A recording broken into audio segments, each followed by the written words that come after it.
Timo came to the small archway that began the western way. The paths of the fairies were much darker now, with many of the wall torches burnt out. Nevertheless, Timo could find his way comfortably. He slowly made his way through the tunnels as best as he could remember.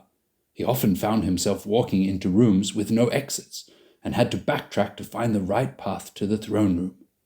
Still, the booming continued, but perhaps now more sporadic.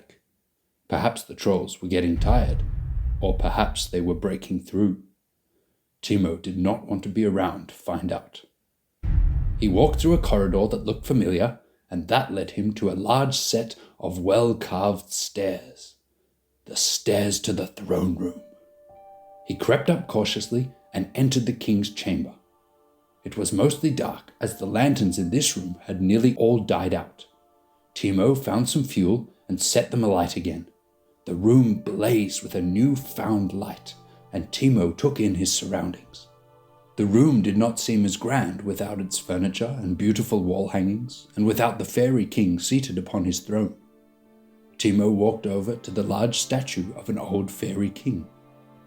He looked noble and proud, just like Toomas. This was where, in Timo's dream, he had seen the door, but no door could be found. Timo searched the room, but there were no passageways that led from the chamber except to go back down the stairs. After a good while, Timo sat down next to the statue and started to question if he had made the right choice in returning to the mountain. "What have I done?" he thought, and he laid his head on his knees. Just then, something caught Timo's eye. Very small and hidden from view, unless you were very low to the ground and sitting right next to the statue, was a marking carved into the limestone base of the statue. 2 curved lines running parallel like waves of water. Timo stared at the discovery. Without thinking much, he ran his finger over the lines, tracing out the waves. Suddenly, the lines shone with bright blue flames, and Timo heard a noise of rock scraping over stone. The statue was moving.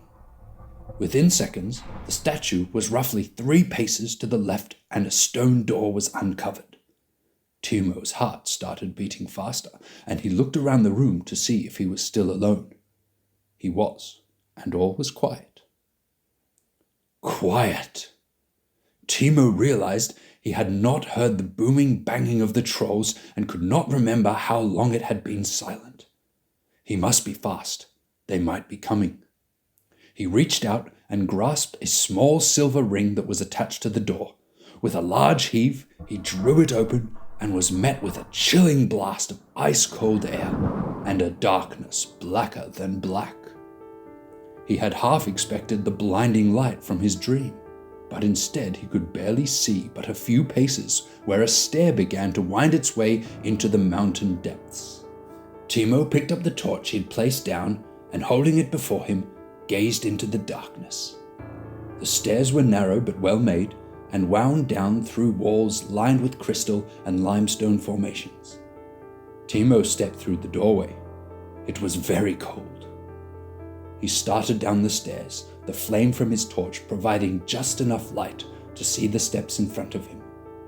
Something in the passage seemed to draw the light into itself and made the going difficult.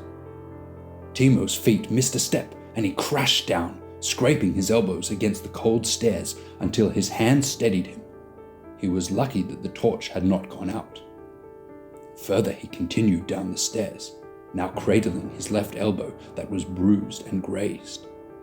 After what felt like hundreds of steps, Timo came to a flat landing. He could not see how large the room was, as the light from his torch did not reach its walls.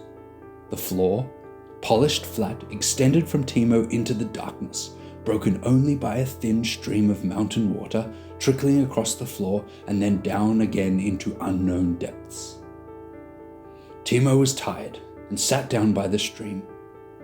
His run through the mountains, little food, and even less sleep had left him exhausted, and his elbow throbbed with pain. He pulled out his water skin and, lifting it to his mouth, found that it was empty. He leaned over and filled it from the small stream and drank. The water was cold and refreshing, and he drank deep. He took in his surroundings. This was very different to his dreams, with no light, no warmth, and no well. Why had he come here? Why the secret door? After refilling his water skin, he stood up and listened, for he thought he had heard something coming from above. He crept closer to the stairs, and again he heard the sound. Someone or something was coming down the stairs. As he had done before when seeing the trolls at the cave entrance, Timo smothered his torch and once again found himself in complete darkness. He waited. Again he heard noises, footsteps, fast footsteps, as if someone was in a hurry. He slowly crawled his way to the side of the room, away from the stairway. His arm had stopped throbbing. The footsteps grew closer, and it came with the light of torches. Timo's mind pictured hordes of trolls pouring into the mountain and down the stairs. Surely they would catch him, alone and in the dark, helpless. Suddenly from the stairwell came two figures holding torches. Timo recognized them. It was his uncle and brother. "Timo!" whispered Eber quietly, not wanting to raise his voice too loud. He sounded worried. "Uncle!" Timo ran to his uncle, who knelt down, held Timo by his shoulders, and looked intently in his eyes. "What were you thinking?" he asked. "Do you know how much danger you have put us in? The trolls have broken through, and even now they storm the mountain. We will be lucky if we escape." He sighed. Timo could only gaze at the floor. He wanted to explain himself, tell his uncle his dreams, but all he could do was stare at the ground. "Come," Eber said calmly. "We must be quick." He took Timo by the hand and they ran up the stairs. Timo's mind was racing as fast as his body, and glancing over at his brother, he saw a worried look on Jonathan's face. Jonathan and Timo loved adventures, but this was becoming much more than an adventure. Never before had their lives been in such danger. They ran up and on. Reaching the top of the stairs, Eber paused and peered through the doorway behind the statue. The room was still and empty. "They will be looking for the throne room," said Eber. "It will give them great pleasure to sit in the king's chair. We must get out now." They darted across the room and down the stairs, hearing the statue moving behind them, sealing the secret passageway. At the bottom, they turned left and continued down the passageways, now very dark, as only a few fairy torches remained alight. As new passageways opened on either side, they paused to make sure nothing was approaching, then pressed on. After running down a narrow corridor that ran through larger halls, they paused as the path now forked into many directions. From some, they heard the sound of running feet, the clanging of metal armor, and saw the red glow of torches. Trolls were approaching. Eber led the children down the center path that remained silent and dark. After a while, they heard a great rumble of feet behind them, as the trolls took the same path. Turning from the present road, Jonathan asked, "How long to the western way?" "A while still," said Eber. "We have had to take the long way to avoid the trolls. Keep going." Suddenly, as they rounded a bend, a very large troll turned around the same bend, and they crashed into each other. Fortunately, the troll fell backwards and hit his head on the hard floor, knocking it unconscious. As they ran past, Timo looked at the beast. It was large, taller than a fairy, and had horrible brown and blue skin. Its mouth was full of misshapen teeth, and its ears were sharp and bent. How was this monster once a brother to the fairies? "Hurry, hurry! They must have taken the northern paths that lead in this direction." Eber looked worried and urged his nephews on. After what seemed an eternity, they reached the western way, and not a minute too soon. Behind them, they heard the trolls closing in, only a few hundred paces away.